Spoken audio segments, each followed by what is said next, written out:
Our next speakers, we actually have two, even though only one is in the agenda. It's Ann Wheeler, who's going to be with us virtually, because unfortunately at the last minute she couldn't join us. But we have Anjali Sadhwani, who's going to come, and they're going to split the presentation. And they're going to talk to us about best practices to support your child during the Bayley and the Vineland assessments. And that is very important in clinical trials, particularly because some of these measures are going to be the primary endpoint. So really getting the best possible data is absolutely critical. So with that, Anjali, come on up, and if we can bring up Ann, that would be great. Thank you. Thanks so much, Allison. While Anjali's coming up, I'm not sure if you can hear me, but I wanted to say I'm very sorry that I'm not there with you all today, but I will be there tomorrow, so I hope to see many of you at the gala. So Anjali and I wanted to spend some time and talk to you all about what the best practices are for you if your child is participating in a clinical trial and you are in the room watching a Bayley or you're being asked to do a Vineland. So as Allison mentioned, and as you've heard throughout the day's programming, we have multiple clinical trials that are either ongoing or in process of being started. And all of these trials are going to use rigorous methods to ensure that treatment safety and effectiveness are the primary of primary importance. And so it's going to be critical that those of us who are doing some of the assessments and helping support the trials really adhere strictly to the rules and administrative protocols. And this can be frustrating sometimes for families because you may hear us say things that sound kind of awkward, or you're like, oh, I wish you would say it a different way. And just unfortunately, the way we have to do it is very standardized, and it can not always make the most sense to a parent. So we wanted to make sure to note that. As you've heard, improving cognition, communication, and motor skills are major goals for all of our current and emerging treatments for Angelman syndrome. And the clinical outcome assessments that we administer are really key. These are essential for us knowing if the drug is making a difference for the individual and for you as a family member. And if we have the wrong assessment, or if the administration is done wrong, or if the information that's provided isn't accurate, it can actually increase the chance of the trial failing. And this is true even if the treatment actually really does work. And so we want to be very, very careful that the way we do these assessments is accurate and comprehensive. So the two measures that we're going to talk about today are the Bayley Scales of Infant and Toddler Development and the Vineland Adaptive Behavior Scales, both of which you've probably heard much about.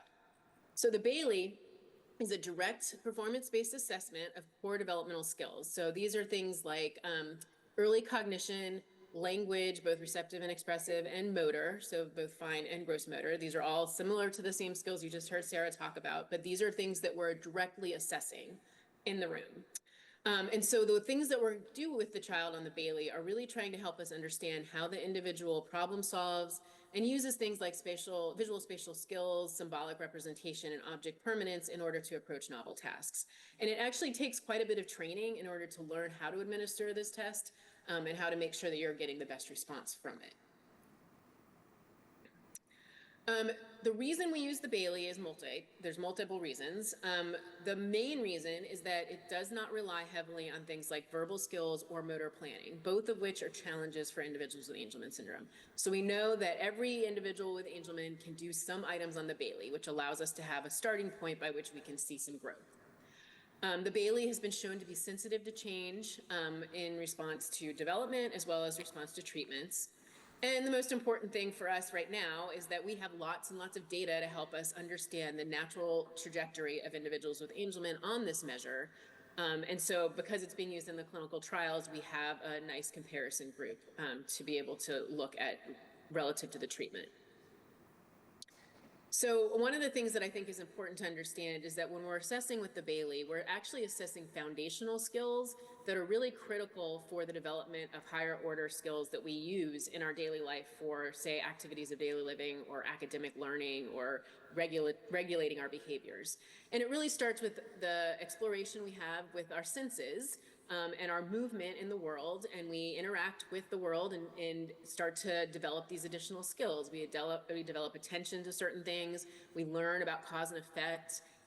And then because we have cause and effect and object permanence and visual attention, we start to be able to do things like problem solve and imitate and develop play skills, and then ultimately develop this concept acquisition that leads to a more academic learning.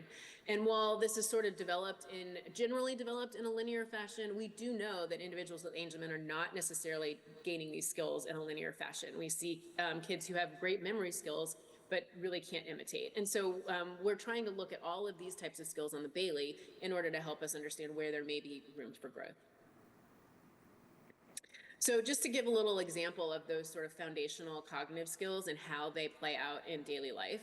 Let's say you have a child that wants to get his favorite snack from the top of a closed cabinet. What kind of skills would the child need to be able to do that?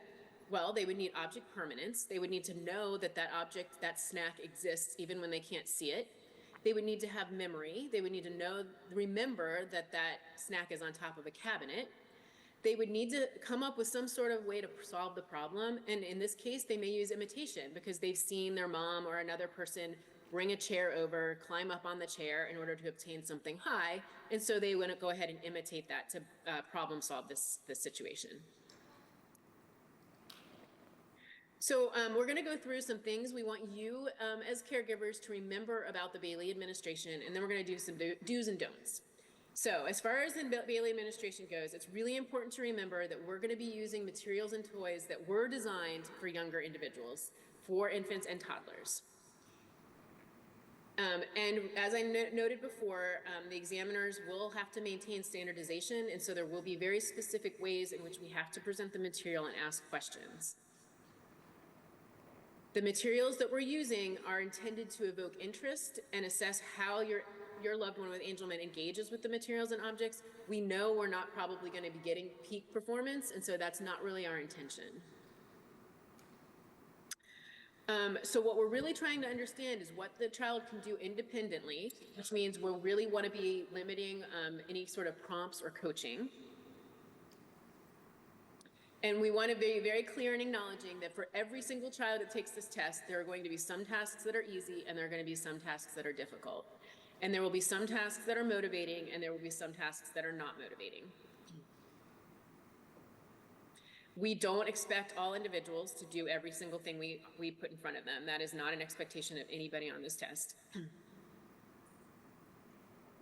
And we want to make very clear that you, as a caregiver who is accompanying your child to this assessment, are really critical to a successful administration.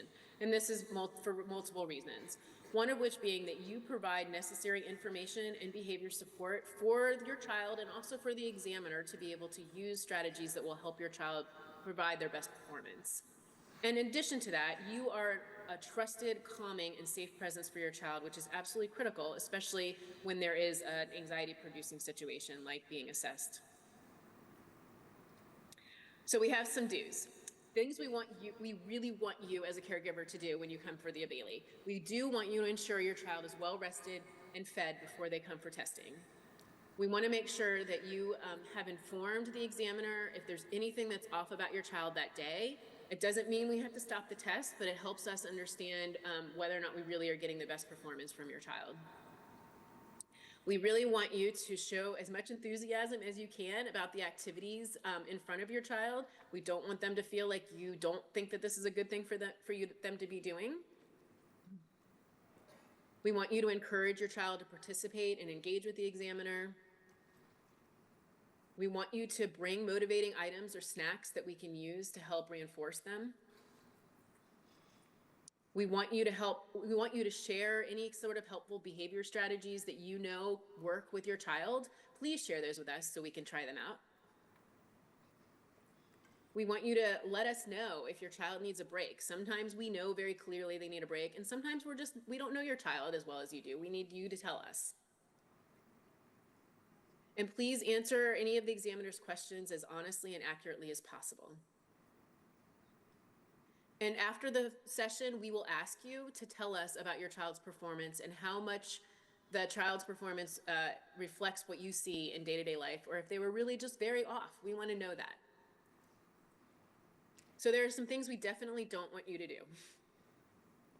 We don't want you to provide hints or clues on any items unless we ask you explicitly to do so.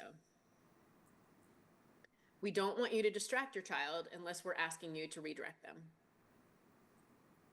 We don't want you to help your child complete any task unless, again, we are explicitly asking you to do that. Please don't use any punishments or threats.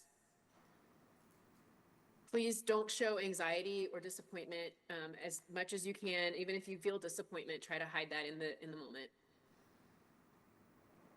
And please don't defer to us. If you think your child needs a break or is becoming increasingly agitated and you don't see the examiner taking action, please let us know. We want to hear from you about what your child needs. And now Anjali is going to take over and talk a little bit more about what we would like you to do when it comes to the Vineland. Thank you so much, Anne. Can you all hear me? Okay, great. So I'm going to be talking about the Vineland. Sarah already provided a great overview of it. It assesses functioning in day-to-day life. It's specifically interested in what a individual can do independently on their own to take care of themselves and interact with others. It's used in several studies in Angelman syndrome. There are several domains that are assessed: communication, which is receptive and expressive communication, written skills, their activities of daily living, how they take care of themselves, what kinds of things do they do in their home, their socialization skills, how they get along with others, and their fine and gross motor skills. The Vineland administration is conducted as an interview between the examiner and a caregiver who knows the individual well. What are some of the things you want to keep in mind when you do the Vineland interview? We're going to be asking you questions about skills both above and below your child's level, so be prepared for that. We want to get a sense of how your child is doing independently on their own without help or support. When you're thinking about your responses, think about all the ways your child communicates: their sounds, their gestures, their ASC device.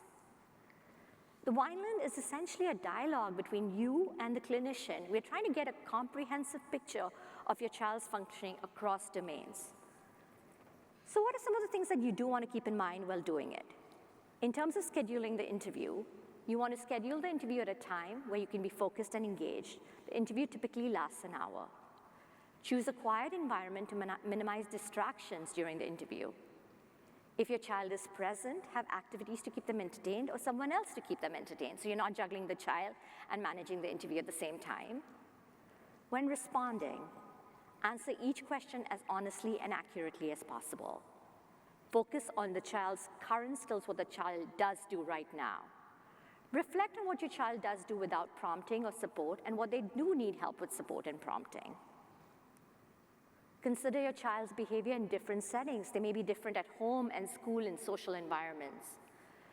Given a sense of how frequently the behavior occurs, whether it occurs sometimes, whether it occurs all the time.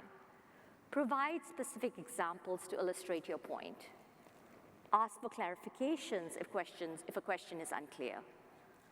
Tell the examiner if you need a break. What are the things that we don't want you to do during a Vineland interview? We don't want you to rush your answers. We just don't want you to speed it up. We don't want you to guess on any item. If you're not sure, just discuss this with the examiner. We don't want you to give vague or generalized responses. We really want concrete examples. Don't exaggerate or minimize your child's skills. Don't base your answers what you hope the child can do or what they did in the past. We really want to focus on what the current skills that your child does do. We hope these guidelines are helpful to you as you do the Bayley and the Vineland in the clinical trials, and we want to thank our team, Sarah Potter and Batsheva, with all the help with the Bayley and Vineland administration. Thank you.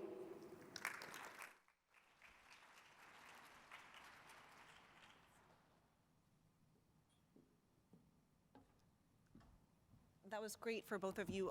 You know, we take so many of these and we forget the importance of consistency, and you really laid out beautifully how we can best support our kids. And I have to say, I feel very guilty because I go into the Bayley and I see the baby, and the first thing I say is like, oh my God, not the creepy baby. And then Quincy throws the baby. But like maybe I made her throw the baby because I hate the baby. And I actually maybe influenced the test, and that's wrong. I should love the baby so that she loves the baby. So going forward, nobody call the baby the creepy baby, because it is a little bit of a creepy baby.